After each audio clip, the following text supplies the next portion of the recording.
السلام علیکم ورحمۃ اللہ وبرکاتہ۔ الحمد للہ وکفا وسلام علی حبیبہ المصطفیٰ، اما بعد فاعوذ باللہ من الشیطان الرجیم، بسم اللہ الرحمن الرحیم۔ ان اللہ وملائکتہ یصلون علی النبی یا ایہا الذین آمنوا صلوا علیہ وسلموا تسلیما۔ اللہم صل علی سیدنا محمد معدن الجود والکرم وآلہ واصحابہ الکرام وابنہ الکریم وبارک وسلم صلاۃ دائمۃ سرمدا ابدا۔ بسم اللہ الرحمن الرحیم۔ یسألک اہل الکتاب ان تنزل علیہم کتابا من السماء فقد سألوا موسیٰ اکبر من ذلک فقالوا ارنا اللہ جہرۃ فأخذتهم الصاعقۃ بظلمہم ثم اتخذوا العجل من بعد ما جاءتهم البینات فعفونا عن ذلک وآتینا موسیٰ سلطانا مبینا ورفعنا فوقهم الطور بمیثاقہم وقلنا لهم ادخلوا الباب سجدا وقلنا لهم لا تعدوا في السبت وأخذنا منهم ميثاقا غليظا۔ صدق اللہ مولانا العظیم۔ اے محبوب، اہل کتاب تم سے سوال کرتے ہیں کہ ان پر آسمان سے ایک کتاب اتارو، تو وہ تو موسیٰ سے اس سے بھی بڑا سوال کر چکے کہ بولے ہمیں اللہ کو علانیہ دکھا دو، تو انہیں کڑک نے آ لیا۔ ان کے گناہوں پر پھر بچھڑا لے بیٹھے، بعد اس کے کہ روشن آیتیں ان کے پاس آ چکیں تو ہم نے یہ معاف فرما دیا اور ہم نے موسیٰ کو روشن غلبہ دیا۔ پھر ہم نے ان پر طور کو اونچا کیا، ان سے عہد لینے کو، اور ان سے فرمایا کہ دروازے میں سجدہ کرتے داخل ہو، اور ان سے فرمایا کہ ہفتے میں حد سے نہ بڑھو، اور ہم نے ان سے گاڑھا عہد لیا۔ یہ دو آیتیں میں نے تلاوت کی ہے آج سورہ نساء کی۔ یہاں سے ذکر جو ہے اہل کتاب یعنی یہودیوں کا ہے۔ یہود جو ہے سب سے زیادہ نافرمانی کرنے والی قوم ہے۔ بنی اسرائیل ان میں سے خاص طور پر یہودی۔ یہ ایک مرتبہ ان کے بڑے علماء حضور پاک صلی اللہ تعالیٰ علیہ وسلم کے پاس آئے مدینے میں، اس میں کعب بن اشرف اور دوسرے لوگ تھے۔ انہوں نے آ کر کے کیا حضور سے التجا کی، یہ قرآن تھوڑا تھوڑا سا جو اترتا ہے ایک بار کی پورا اتروا دیجیے آپ، تو ہم مان لیں گے۔ قرآن کی ایک ایک آیتیں آتی تھیں زمانے کے تقاضے اور ان حالات کے اعتبار سے، کبھی ایک آیت، کبھی دو آیت، کبھی 5 آیت، جیسا اللہ تبارک و تعالیٰ نے مقرر رکھا تھا اس طرح کی آیتیں اترتی تھی۔ تو یہ آئے اور یوں کہنے لگے کہ ایک ہی ساتھ پورا قرآن اترے تو ہم ایمان لے آئیں گے آپ پر۔ یہ اصل میں ان کو ایمان لانا نہیں تھا، یہ ایک طرح کا مذاق کرنا تھا۔ ظاہر سی بات ہے کچھ لوگ اس طرح کا ڈھیٹ پن کرتے ہیں، اگر ایسا ہوگا تو ہم دیکھ لیں گے، آگے کر لیں گے، کچھ کر سکتے ہیں۔ تو اللہ تبارک و تعالیٰ نے ان کے جواب میں ارشاد فرمایا کہ اے محبوب، یہ کہہ رہے ہیں کہ قرآن ایک بار آپ پر اتر جائے تو یہ آپ کے پیچھے چلیں گے، بلکہ ان کے جو باپ دادے تھے بڑے بڑے لوگ، یہ اس سے بھی بڑے بڑے سوالات حضرت موسیٰ علیہ السلام سے کرتے تھے۔ موسیٰ علیہ السلام جب ان کو کہتے کہ ایمان لے آؤ، تو ایک ہوتا ہے دلائل پوچھتے ہیں کہ آپ جس طرف بلا رہے ہیں اس کی دلیل کیا ہے، ایک ہوتا ہے یہ دلیل پوچھنا، اور ایک ہوتا ہے آدمی کے دل میں پہلے سے انکار موجود ہو، ایسا کر کے دکھا دو تو میں جان لوں، سوئی میں سے اونٹ کو داخل کرا کے دیکھو، سوئی میں کے ناکے میں سے میں جان لوں، آسمان سے فلاں چیز اتار کے دکھا دو تو میں جان لوں۔ یہ چیزیں بندہ جو ہے ڈھیٹ پن میں کرتا ہے۔ ایک ہے دلیل پوچھنا، حق کی جستجو کے لیے، حق کی تلاش کے لیے بندہ دلیل پوچھتا ہے، اس پر ثواب بھی ہے اس کو کہ سوال کرے گا اور علم میں اضافہ کرے گا۔ اور ایک ہوتا ہے سامنے والے کو زیر کرنے کے لیے پوچھتا ہے۔ اب یہودیوں کی یہی طبیعت ہوا کرتی۔ تو اللہ کے حبیب صلی اللہ تعالیٰ علیہ وسلم ہمارے آقا کے پاس جب انہوں نے ایسے سوالات کیے کہ ایک بار کی پورا قرآن اترے گا، قرآن تو 23 سال میں اترا ہے نا، پورے 23 سال لگ گئے قرآن پاک کو اترتے اترتے، جس میں سے 13 سال مکہ کے ہیں اور 10 سال مدینہ طیبہ کے ہیں۔ ان پورے 23 سال میں قرآن اترا ہے۔ اب یہ اس کے بیچ میں یہ یہودی کہتے تھے کہ یہ تھوڑا تھوڑا اترتا ہے، ایک بار پورا اتر جائے۔ تو اللہ تعالیٰ نے جواب میں فرمایا اے محبوب صلی اللہ علیہ وسلم، اس سے آپ کبیدہ خاطر نہ ہوں، اس سے غم یا ملال اپنے اوپر لانے کی ضرورت نہیں، کیونکہ ان کے بڑے جو تھے وہ اس سے بڑے بڑے سوالات کرتے تھے موسیٰ علیہ السلام سے۔ وہ کیا کرتے تھے وہ بھی اللہ تعالیٰ نے فرمایا فقالوا ارنا اللہ جہرۃ۔ اے موسیٰ علیہ السلام جب ان کو ایمان لانے کی بات کرتے تو کیا کہتے ہیں؟ موسیٰ ہم اللہ کو کھلے طور پر دیکھنا چاہتے ہیں، تب ہم ایمان لائیں گے، یعنی بالکل ظاہری طور پر اللہ ہم کو نظر آ جائے پھر ہم آپ کو مان لیں گے، ایمان لے آئیں گے۔ یہ تو بہت بڑی چیز پوچھ رہے ہو۔ یہ یہودیوں کی عادت تھی، اس طرح کے سوالات کرتے موسیٰ علیہ السلام سے۔ تو اللہ تعالیٰ نے کیا فرمایا فَأَخَذَتْهُمُ الصَّاعِقَةُ، تو ایک بجلی اور کڑک نے جو ہے نا ان کو گھیر لیا۔ ہاں، ایسے سخت عذاب میں گرفتار ہو گئے کہ چیخ و پکار کرنے لگے کہ نہیں نہیں نہیں، ہمارا پرانا مطالبہ چھوڑ دو، نہیں اب نہیں دیکھنا چاہیں گے۔ ان کو جو سختیاں آتی تو توبہ کر لیتے پھر. تو اللہ تعالیٰ فرماتا ہے کہ یہ اپنے ظلم کی وجہ سے، اپنے گناہوں کی وجہ سے ڈھیٹ پن کرتے تھے. اور پہلے پارے میں ہی یہ آیتیں گزر بھی چکی ہیں، تفسیر میں عرض کیا گیا تھا، وہاں پر بھی ان لوگوں نے یہی کہا کہ موسیٰ علیہ السلام سے یہ کہتے تھے کہ آپ جو ہے اللہ تبارک و تعالیٰ کی بارگاہ میں ہمیں بلاتے ہیں اور ہم تو خدا کو دیکھے ہی نہیں ہیں، کیسے ہم ایمان لے آئیں گے؟ تو وہ یوں کہتے تھے.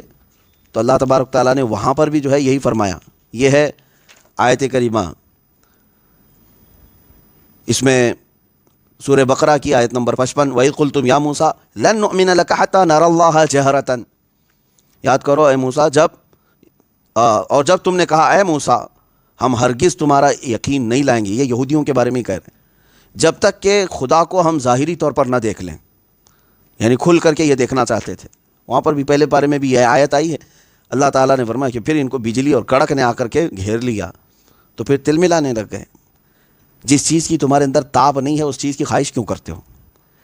جس چیز کی تمہارے اندر اٹھانے کی طاقت نہیں ہے اس چیز کا سوال کیوں کرتے ہو؟ تو مستحیل اور محال چیزوں کا سوال کرنا بھی جائز نہیں ہے. یہ یہودیوں کی اس عادت پر میں ایک بات عرض کر دوں. شان نزول تو اس کا یہی ہے کہ اللہ تبارک تعالیٰ نے ان کے رد میں ہی یہ آیت نازل فرمائی. جو مدینے کی یہودی حضور سے پوچھنے آئے تھے کہ آپ پورا قرآن ایک ہی بار کیوں نہیں آپ کے اوپر آتا ہے، تو اللہ تعالیٰ نے جواب میں فرمایا اس سے بڑی بڑی چیزیں بھی ان کے بڑے دادے پوچھتے رہے، ایسی سوالات کرتے تھے. مجھے کچھ لوگوں کے متعلق یہ بھی سننے میں ملا کہ فی زمانہ ایک بڑی گمراہی کا راستہ کھلتا جا رہا ہے پیروں کے ذریعے سے. میں سارے پیروں کو نہیں کہتا، سارے مشائخ کی بات نہیں کرتا، پیران نظام مشائخ اہل سنت اپنے سر آنکھوں پر، لیکن کچھ گمراہ ہیں، کچھ گمراہ گر ہیں جن کو شریعت سے کوئی تعلق نہیں. ان جعلی پیروں کا ایک دعویٰ یہ بھی ہے کہ ان کے مریدوں کو یہ کہتے ہیں کہ ہم خدا دکھا کر مرید کرتے ہیں. ہاں یہ باتیں سننے کو بھی آئی اور مرید فخر سے کہتا بھی ہے کہ کیا آپ نے خدا کو دیکھا ہے؟ تو سامنے والا کہے گا کیسے دیکھ سکتے ہیں ہم؟ تو کہتے ہمارے حضرت تو بغیر دکھائے تو مرید بھی نہیں کرتے. ایک ایسا ہی شخص ہم سے ٹکرایا، ہم نے پوچھا کہاں دکھاتے ہیں تمہارے پیر صاحب؟ کہا بکرے کے بھیجے میں دکھاتے ہیں. ہاں بکرا ذبح کرتے ہیں، بھیجا نکالتے ہیں اور اس میں جو ہے پیر صاحب جو ہے خدا کو دکھاتے ہیں. معاذ اللہ رب العالمین. یہ بھیجے کا ان سے پیر صاحب سے کیا تعلق ہے مجھے آج تک سمجھ میں نہیں آیا.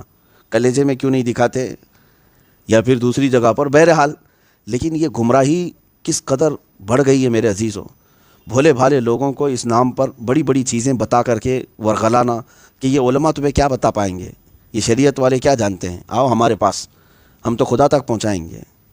خدا تک پہنچائیں گے؟ کون سے خدا تک پہنچائیں گے یہ پتہ ہی نہیں ہے. جو میرے مصطفیٰ کریم صلی اللہ تعالیٰ علیہ وسلم کا راستہ چھوڑ کر چلے وہ خدا تک جا ہی نہیں سکتا. بخدا خدا کا یہی ہے در، نہیں اور کوئی مفر مقر. جو وہاں سے ہو یہیں آ کے ہو، جو یہاں نہیں تو وہاں نہیں. یہ بات پکی ہے. حضور کا راستہ چھوڑ کر کوئی اللہ تک پہنچ سکے گا؟ اور یہ اپنے گوفے میں بیٹھ کر بڑے بڑے دعوے کریں اور یہ کہیں کہ ہم خدا تک پہنچائیں گے. یہودیوں کی یہی صفات تھیں، یہی عادات تھیں.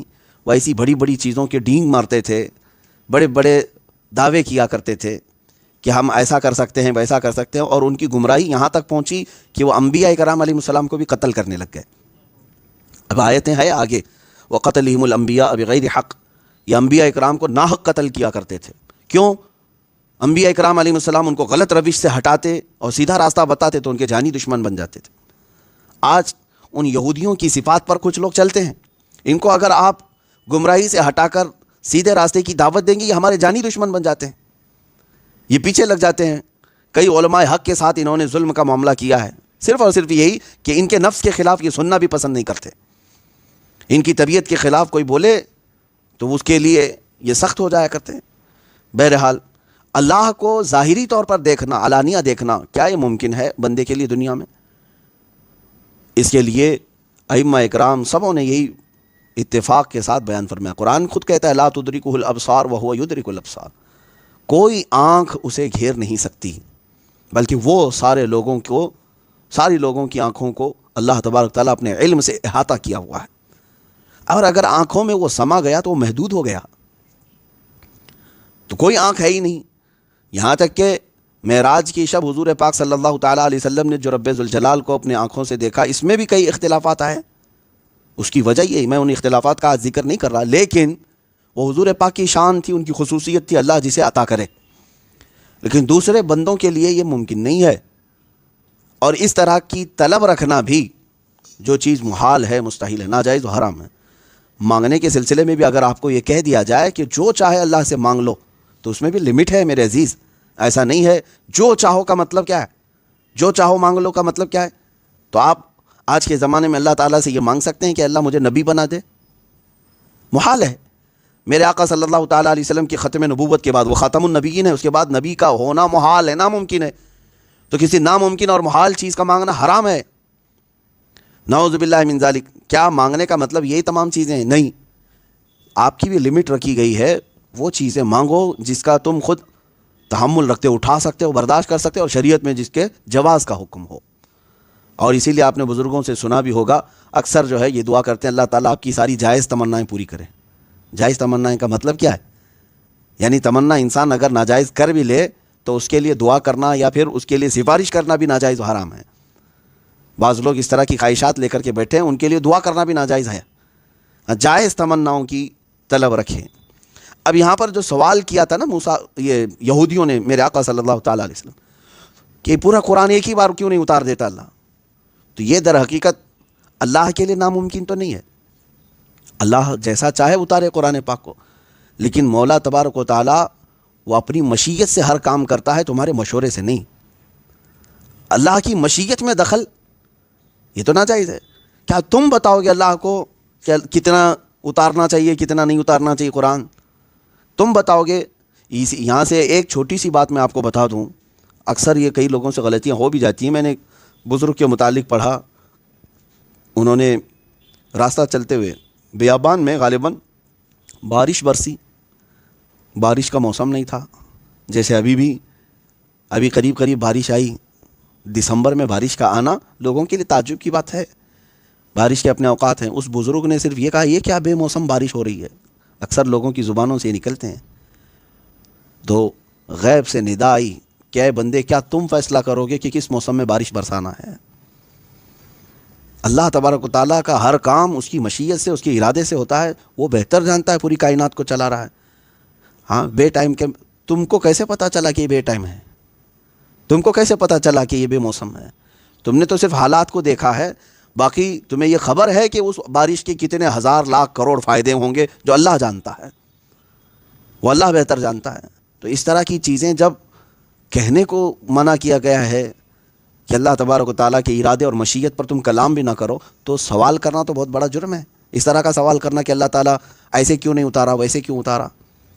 تو یہاں سے ایک چیز میں بتا دوں، اس آیت کریمہ کی تشریح کرتے ہوئے بزرگوں نے جو ہمارے لیے معاملات بیان کیے ہیں کہ کسی سے سوال بھی کریں تو وہ سوال کریں جو شریعت میں جائز ہے۔ اس میں بہت ساری تفریعات ہوں گی، بہت سارے مسائل نکلتے ہیں، اس میں آپ کے سامنے رکھتا ہوں کہ سامنے والے سے سوال کس طرح کا کرنا چاہیے۔ مشکات شریف کی حدیث بھی ہے کہ اگر کسی نے عالم سے سوال اس نیت سے کیا کہ شاید اس مولانا کو پتہ نہیں ہوگا، ابھی سب کے سامنے سوال کرتا ہوں، دیکھو ذلیل ہو جائے گا، تو حدیث پاک میں قیامت کے دن اسے آگ کی بیڑیاں پہنائی جائیں گی اور اس کی زبان کو فرشتے آگ کی کینچی سے کھینچیں گے، اور قیامت کے دن اسے ذلیل کیا جائے گا۔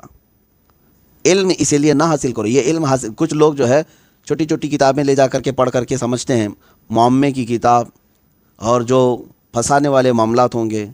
اب واٹس ایپ میں تو یہ گھومتے ہی رہتے ہیں آج سوالات کہ وہ کون سی جگہ ہے جہاں سورج کی روشنی نہیں پڑی، وہ فلاں عورت کون سی تھی، فلاں کون سی۔ آپ کو اس سے کیا تعلق ہے؟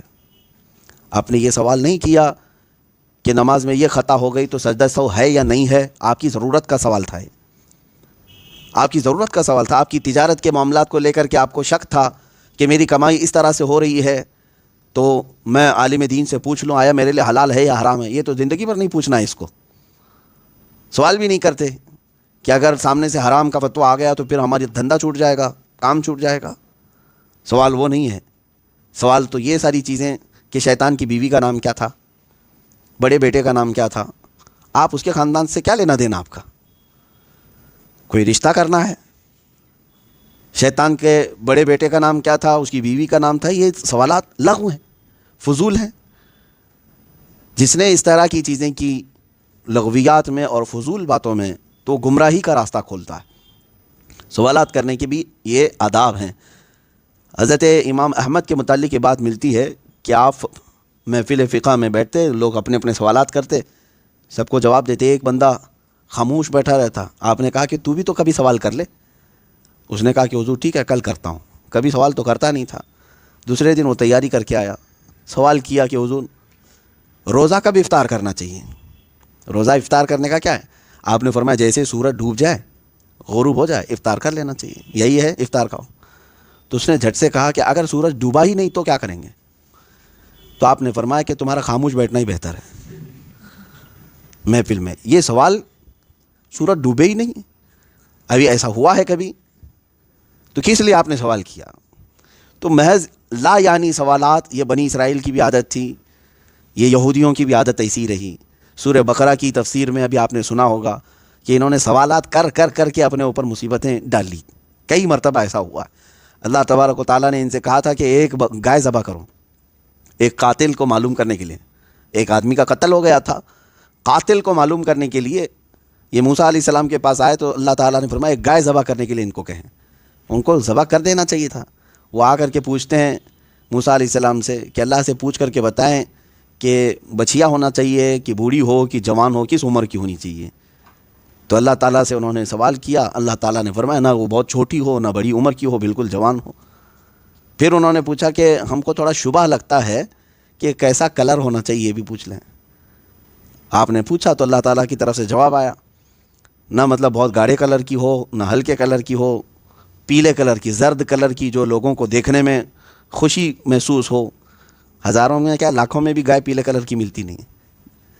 اور پھر اس کے بعد تیسرا انہوں نے سوال کیا، اچھا ہم کو یہ بھی شبہ ہو رہا ہے کہ وہ کس انداز کی ہو، کس کے پاس پلی ہوئی ہو۔ تو اس کا بھی حکم آ گیا کہ اس کو نہ کسی نے پالا ہو، کھیتی باڑی کروایا ہو، نہ وہ کسی کا کام کی ہوئی ہو، کھیت میں جتائی کی ہوئی یا حمالی کی ہوئی اٹھائی ہوئی نہ ہو، بلکہ خود سے چر کے بڑی ہوئی ہو، جاؤ ڈھونڈ کے لاؤ۔ تو یہ کس وجہ سے ہوا؟ یہ اس طرح کی سوالات کرتے کرتے اپنے اوپر احکام بڑھا لیے۔ ایک صحابی نے حضور پاک صلی اللہ تعالیٰ علیہ وسلم سے سوال کیا کہ حج فرض ہے؟ حضور پاک صلی اللہ تعالیٰ علیہ وسلم نے فرمایا ہاں، حج جو ہے ہر صاحب استطاعت پر، اس کی تفصیل ہے کون صاحب استطاعت ہے، اس پر فرض ہے۔ صحابی نے یہ سوال کیا العامنا یا رسول اللہ، یا رسول اللہ صلی اللہ تعالیٰ وسلم صرف ایک ہی سال یا ہر سال فرض ہے؟ حضور پاک صلی اللہ علیہ وسلم نے فرمایا حج فرض ہے ہر صاحب استطاعت پر۔ انہوں نے پھر پوچھا کہ ہر سال فرض ہے یا زندگی میں ایک بار؟ حضور نے فرمایا حج فرض ہے صاحب استطاعت پر۔ تیسری بار پھر انہوں نے پوچھا تو میرے آقا نے فرمایا، اللہ کے حبیب صلی اللہ علیہ وسلم نے فرمایا اے میرے صحابہ، اگر میں کہہ دوں تو ہر سال فرض ہو جائے گا۔ وہ زبان جس کو سب کن کی کنجی کہیں، شریعت ہے۔ اگر میں کہہ دیتا ہر سال فرض ہو جاتا، لیکن آپ کو مطلق کہہ دیا گیا ہے کہ ہر صاحب استطاعت پر حج فرض ہے، اتنا ہی لے کے چلو۔ تو حضور پاک صلی اللہ تعالیٰ علیہ وسلم نے بھی یہاں پر آداب بتائے کہ جب کسی کو حکم دیا گیا، جواب میں مطلق کہہ دیا گیا، جتنا آسان ہے اس پہ عمل کر لو۔ ہاں، اگر آپ کو ہم نے کہا کہ پانی لے آؤ تو آپ کھڑے ہو گئے کہ ٹھنڈا چاہیے کہ گرم چاہیے، پھر ایک قید بڑھ گئی، ٹھنڈا چاہیے، شیشے کے گلاس میں چاہیے کہ اسٹیل کے گلاس میں چاہیے، تو یہ تو آپ خود سوالات بڑھاتے جا رہے ہیں نا۔ اور اس کے بعد پھر یہ بسلری کا چاہیے کہ بورنگ والا چاہیے کہ مٹکے کا چاہیے، یہ تو آپ سوالات بڑھاتے جائیں گے، وہ قید بڑھتی جائے گی۔ جب مطلق حکم آئے تو اسی پر عمل کر لے جانے میں آپ کا حکم پورا ہو جائے گا۔ اب بنی اسرائیل کے ان سوالات کے بعد یہاں پر ایک چیز اور بھی، اللہ تبارک و تعالیٰ سے انہوں نے کیا کہا تھا کہ ہم اللہ کو ظاہری طور پر دیکھنا چاہتے ہیں۔ اس طرح کے خواہشات کرنا جو مطلب تمہارے لیے مستحیل ہے اور محال ہے، یہ بھی جائز نہیں۔ اب یہاں پر رک کر کے میں بتاتا ہوں کہ کچھ لوگ جو ہے دعاؤں کو ڈائیورٹ کر چکے ہیں آج۔ ہاں، یہ ایک بڑا گمبھیر مسئلہ ہے۔ اللہ تبارک و تعالیٰ سے دعا کرنا، سوال کرنا، وہ تمہاری آخرت کے لیے ہے اور تمہاری دین کے لیے ہے۔ جیسے اللہ تعالیٰ نے قرآن میں خود سکھایا نا، ربنا آتنا فی الدنیا حسنہ، تم دعا کرو کہ اللہ ہمیں دنیا میں اچھی چیز عطا کر اور آخرت میں بھی اچھی چیز عطا کر، وفی الآخرۃ حسنہ۔ تو اس میں سب کچھ آ گیا۔ لیکن اب جو ہے کئی لوگوں کا طریقہ یہ ہے، مثال کے طور پر چند دنوں پہلے ایک خاتون ہم سے سوال کرنے لگی کہ پچھلے 6 سال سے میں تہجد کی نماز پڑھ رہی ہوں، توجہ چاہتا ہوں، پچھلے 6 سال سے وہ تہجد کی نماز پڑھ رہی ہے۔ اتنی بات تو بہت اچھی ہے۔ اس زمانے میں پرفتن دور میں کوئی اگر لڑکی تہجد کی نماز پڑھتی ہے تو کمال کی بات ہے۔ باقی پڑھتی ہوگی تبھی تہجد پڑھتی ہوگی۔ میں نے تعریف بھی کیا اور دعا بھی کیا، بہت اچھا ہے بیٹا، تہجد کی نماز پڑھتی ہے اور کبھی دعا مس نہیں کرتی رات کے وقت، وظیفہ اور دعا۔ لیکن اخیر میں جو اس نے کہا وہ کس لیے کہ ان کو کسی شخص سے محبت ہے، پیار ہے، کہ وہ تہجد میں اللہ سے اس کو مانگتی رہتی ہے۔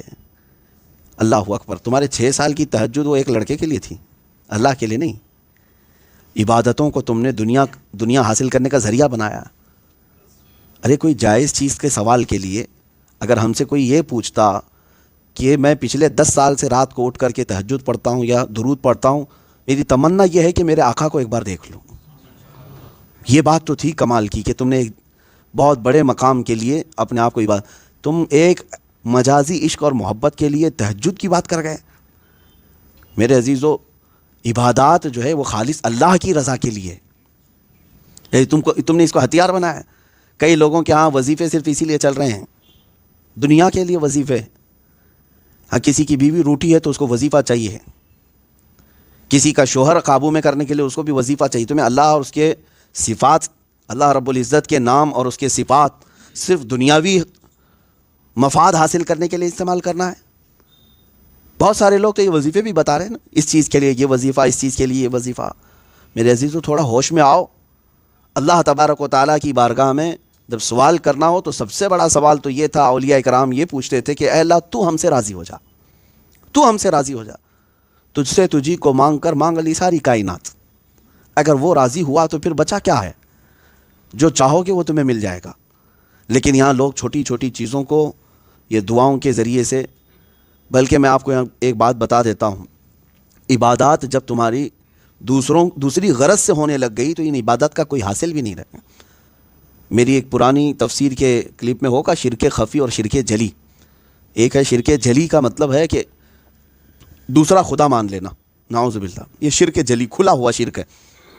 اللہ کے جیسا کسی اور کو مان لینا یہ شرک ہے اور کھلا ہوا شرک ہے۔ لیکن حدیثوں میں ملتا ہے کہ اگر تم عبادات میں کسی اور کو دکھانے کے لیے عمل کرتے رہ گئے تو یہ چھپا ہوا شرک ہے، یہ شرک خفی ہے۔ تو یہاں پر بہت ساری عبادات اور بہت سارے سوالات و دعائیں اللہ تبارک و تعالیٰ کی رضا کی بجائے دوسروں کے حصول کے لیے کی جا رہی ہیں۔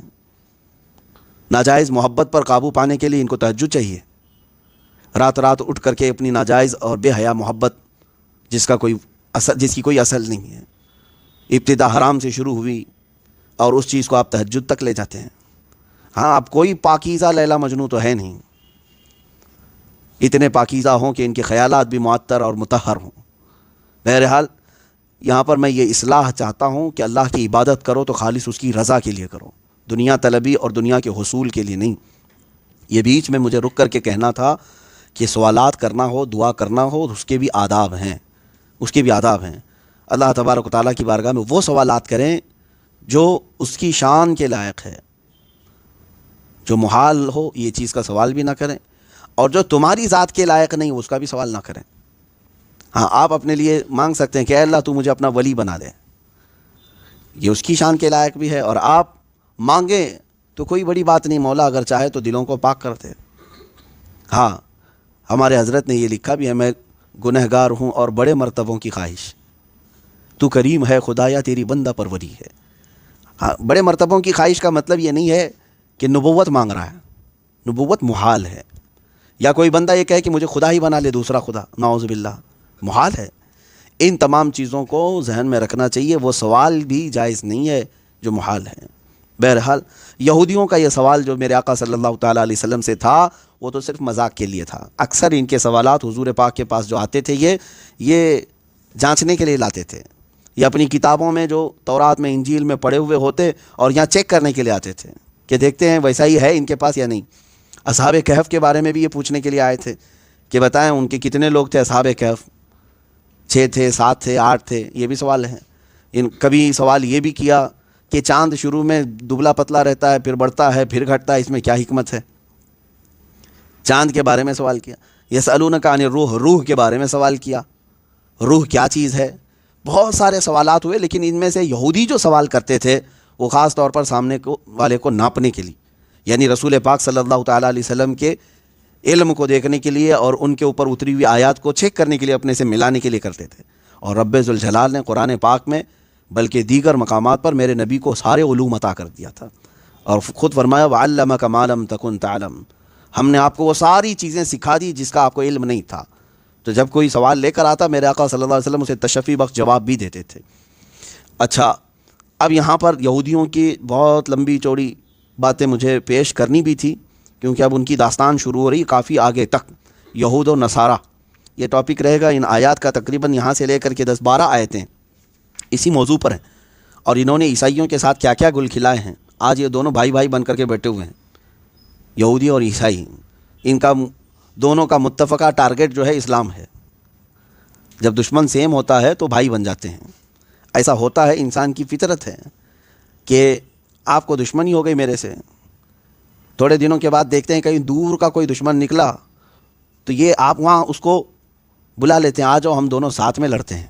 تیسرا کوئی اور ملا، چاہے وہ کتا ہی کیوں نہ ہو، تو بھائی ہے ہمارا، کیونکہ ہمارا دشمن سب کا سیم ہے۔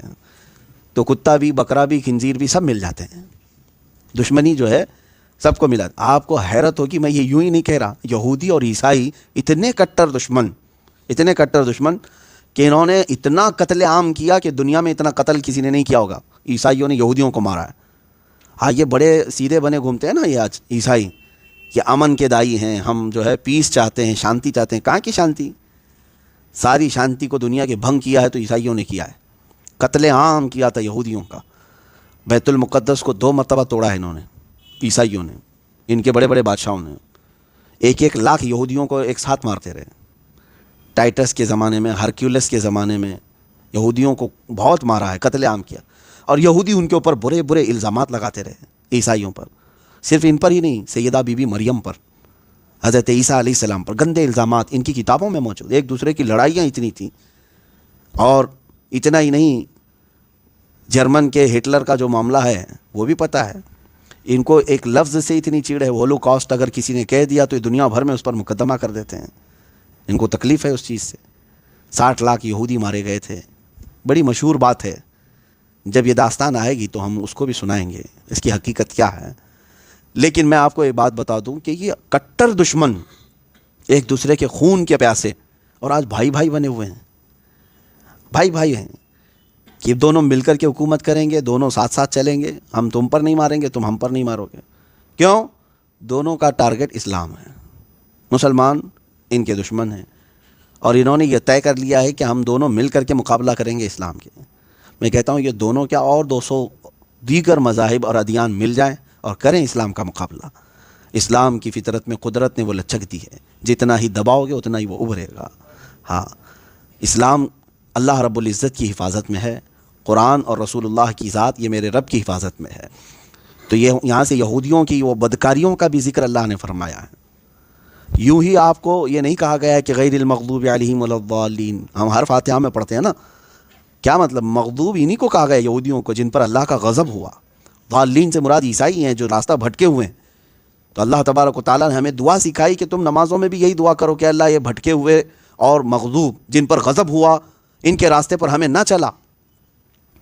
اللہ تبارک و تعالیٰ نے ہمیں یہ دعا سکھائی ہے۔ کون سی دعا؟ غیر المغضوب علیہم ولا الضالین پڑھتے ہیں نا۔ مغضوب کا مطلب جن پر غضب ہوا وہ یہودی ہیں، ضالین کا مطلب بھٹکے ہوئے، راستہ ہٹے ہوئے، یہ عیسائی ہیں۔ تو ان دونوں کے راستے سے پناہ مانگنے کا حکم آیا ہم کو، یوں ہی نہیں آیا۔ یہ بڑی شریر قوم ہے، بڑی شریر قوم ہے پوری دنیا کی، اور قرآن نے ان کی شرارتیں اس زمانے کی بھی گنا دی ہیں، آج بھی وہ اسی شرارت پر باقی ہیں، اسی شرارت پر باقی ہیں۔ رب تعالیٰ فرماتا ہے کہ یہ کہتے تھے کہ اللہ کو ہم کو کھلے طور پر دکھا دو تو ہم مان لیں گے، موسیٰ علیہ السلام کے پاس۔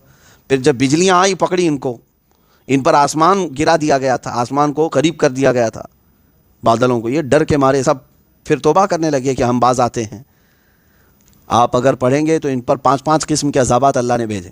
فارسلنا علیہم الطوفان والجراد والقمل والضفادع والدم، اللہ تعالیٰ نے ان پر طوفان بھیجا، اور پھر ٹڈیوں کا عذاب بھیجا۔ ٹڈی جانتے ہیں؟ جو ابھی تھوڑے دنوں پہلے اس کا ایک سیلاب آ گیا، چھوٹے چھوٹے پتنگے کیڑے ہوتے ہیں، ان کا عذاب آ گیا تھا یہودیوں پر اتنا کہ جہاں دیکھے ٹڈیاں، ان کے پورے گھر میں، ان کے برتن میں، ان کے کھانے میں، سب جگہ ٹڈیاں۔ یہ رو رو کر کے توبہ کرتے تھے موسیٰ علیہ السلام کے پاس، پھر وہ عذاب ٹل جاتا تھا۔ پھر ان کے اوپر جوؤں کا عذاب بھی آیا ہے۔ جوئیں جو ہوتی ہیں نا سروں میں، وہ اتنی ڈال دی گئی تھی کہ ہر جگہ جوئیں جوئیں تھیں، کھانا کھائیں تو اس میں بھی۔ پھر توبہ کیے، پھر وہی شرارت، پھر اللہ نے مینڈکوں کا عذاب بھیجا ہے ان کو۔ یہ ایسی شریر قوم ہے کہ ہر عذاب چکھ چکی ہے۔ پھر اس کے بعد توبہ کیے، 5ویں مرتبہ خون کا عذاب آیا ہے۔ ان کے سارے کنویں، ان کے سارے پانی خون ہو گئے۔ کھانا بناتے اور کھانے کے لیے بیٹھتے، منہ میں ڈالتے تو خون ہو جاتا۔ لیکن یہ ایمان والوں کے ساتھ نہیں تھا۔ ایمان والے جب کھانا کھاتے تو اچھا ہی کھاتے تھے۔ تو یہ جو ہے نافرمان ان کے پاس جا کر کہتے تھے کہ تم جو ہے پانی پیتے ہو، ہم کو بھی پلا دو۔ تو وہ پانی ان کے ہاتھ سے لے کے پیتے، ان کے منہ میں جاتا، پھر خون بنتا۔ یہاں تک کہ ان کو کلی کرنے کے لیے کہتے کہ تمہارے منہ میں تو خون نہیں بن رہا ہے، تم پانی اپنے منہ میں لو اور ہمارے منہ میں کلی کرو۔ وہ ایمان والے اپنے منہ میں لے کر کے پانی ان کے منہ میں کلی کرتے، ان کے منہ میں پہنچتے، پھر خون بنتا۔ وہ اللہ کا عذاب تھا۔ پھر توبہ کرتے، ایک دو نہیں کئی عذابات کا ذکر ہے قرآن پاک میں۔ تو ان عذابات کو اللہ تبارک و تعالیٰ نے بار بار ان سے دور بھی کیا، ان کی توبہ کو قبول کرتے ہوئے۔ وہ رحمان ہے اور رحیم ہے۔ یہاں پر اللہ تعالیٰ فرماتا ہے ثم اتخذوا العجل من بعد ما جاءتهم البینات، پھر انہوں نے بچڑے کی پوجا شروع کر دی تھی۔ اس کا ذکر گزر چکا ہے، پھر میں انشاءاللہ اگلی تفسیر میں کروں گا۔ یہ بچھڑے کی پوجا میں لگ گئے۔ وہ بچڑا کون سا تھا؟ انہوں نے جو ہے سونے چاندی کو پگھلا کر کے ایک بچڑا بنایا تھا، اور وہ بچڑا بولنے کے قابل ہو گیا تھا، سیل اور بیٹری سے نہیں۔ 3000 سال پہلے کی بات کر رہا ہوں کہ بچڑا جو ہے بولنے لگ گیا تھا۔ اور وہ بھی کیسے کیا تھا؟ وہ سامری نام کا ایک شخص تھا بنی اسرائیل میں، تو اس کو حضرت موسیٰ علیہ السلام نے پوچھا کہ تو جو ہے کیسے اس کو کیا؟ جب موسیٰ علیہ السلام کوہ طور پر 40 دن کے لیے گئے تھے، تورات اتر رہی تھی، تو اس نے اپنی قوم میں اتنا سب کام کر دیا تھا، بچڑا بنا کر کے سب کو جو ہے اس میں لگا دیا تھا کہ موسیٰ جس کے پاس گئے ہیں وہ یہاں آیا ہوا ہے، ہمارے پاس خدا یہی ہے۔ ان کے لیے بہت تعجب کی بات تھی کہ بچڑا بول رہا ہے، وہ بھی سونے چاندی کو پگھلا کر کے بنایا ہوا۔ اس سے موسیٰ علیہ السلام نے جب پوچھا کہ تو کیسے بنایا، یہ بولنے کی قابل، بڑے کمال کی بات ہے۔ قرآن پاک 16ویں پارے میں سورہ طٰہٰ میں یہ بات آئی ہے، جب موسیٰ علیہ السلام کے لیے سمندر میں راستے کھول دیے گئے تھے۔ آپ اپنی قوم کو لے کر کے جب نکلے تو 12 راستے نکل گئے تھے سمندر میں، آپ چل پڑے، اور فرعون اسی راستے میں آنا چاہتا تھا اپنی لشکر کو لے کر، اللہ نے پانی کو ملا دیا۔ یہ واقعہ موجود ہے۔ وہ غرق ہو گئی، فرعون کا پورا لشکر اور فرعون غرق ہو گیا۔ لیکن موسیٰ علیہ السلام 12 راستوں سے اپنے قبیلے کو لے کر کے جو آئے، سامری جو ہے وہ موسیٰ علیہ السلام کے ساتھ تھا۔ وہ کہتا ہے کہ میں دیکھ رہا تھا کہ موسیٰ علیہ السلام کا گھوڑا پکڑ کر کوئی سامنے چل رہا ہے، وہ کوئی نوری مخلوق ہے۔ وہ جبرائیل علیہ السلام تھے۔ وہ جبرائیل انبیاء کرام علیہ السلام کی خدمت میں آیا کرتے تھے۔ وہ موسیٰ علیہ الصلوۃ والتسلیم کے سامنے چل رہے تھے۔ تو یہ سامری کہتا ہے کہ وہ فرشتہ جیسے آگے آگے چل رہا تھا، میں اس کے پیروں کے نیچے کی مٹی اٹھا رہا تھا، اور پھر وہ چیز لے کر کے اس سامری نے اس بچھڑے میں ڈال دیا اور اس کو بولنے کے قابل بنایا۔ یہ روایت میں نے پڑھا تو بہت عجیب بات ہے کہ آج سے 3000 سال پہلے وہ جبریل کے قدموں کے نیچے کی مٹی لے کر کے ایک بے زبان بچڑے کو بولنے کے قابل بنایا، اور جبریل جس کے تلووں پر پیشانی رکھے ہیں، اس روحی فدا صلی اللہ علیہ وسلم کے قدموں کے نیچے کی دھول کیا وہ خاک شفا نہیں ہو سکتی؟ ہاں میرے عزیزوں، گونگوں کو بھی بولنے کے قابل بنا سکتی ہے، بلکہ وہ مدینہ طیبہ کی غبار جس پر میرے آقا کے قدم پڑے ہیں، وہ ہزاروں بیماریوں کا خود ہی علاج رکھتی ہے۔ اللہ تبارک تعالیٰ ہم سب کو کہنے سننے سے زیادہ عمل کی توفیق عطا فرمائے۔ پھر اللہ تعالیٰ نے فرمایا کہ انہوں نے بچڑے کی پوجا شروع کی، جبکہ ان کے پاس کھلی ہوئی آیتیں آ گئی تھی، روشن باتیں آ گئی تھی۔ فعفونا عن ذلک، بعد میں جب اللہ تبارک و تعالیٰ نے ان کی توبہ کو معاف فرمایا اور ان کو درگزر کر دیا، اور ہم نے موسیٰ کو روشن غلبہ دیا۔ یہاں تک یہ 2 آیتیں ہیں۔ اس کے بعد کی بھی آیتیں میں نے پڑھی ہیں، وقت زیادہ ہو چکا، اگلی تفسیر میں عرض کروں گا کہ ان کی نافرمانیاں کیا کیا تھیں۔ یہ اپنے رب کی نافرمانی اور نبیوں کی نافرمانی کیسے کیسے کرتے تھے کہ ان کو سجدے کا حکم ہوتا تو یہ سورین گھستے ہوئے جاتے تھے، جو چیز ان کو تسبیح پڑھنے کے لیے کہا جاتا تھا تو کچھ الگ گانے گانے لگتے تھے۔ تو یہ سب ان کی نافرمانیاں تھیں یہودیوں کی، جس کی وجہ سے اللہ تعالیٰ کا ان پر عذاب، اور یہ عذاب قیامت تک ان پر ہے، لعنت اللہ تعالیٰ کی ہے، یہ مغضوب علیہم ہے۔ اللہ ان کی شرارتوں سے پوری امت مسلمہ کو محفوظ فرمائے۔ وآخر دعوانا ان الحمد للہ رب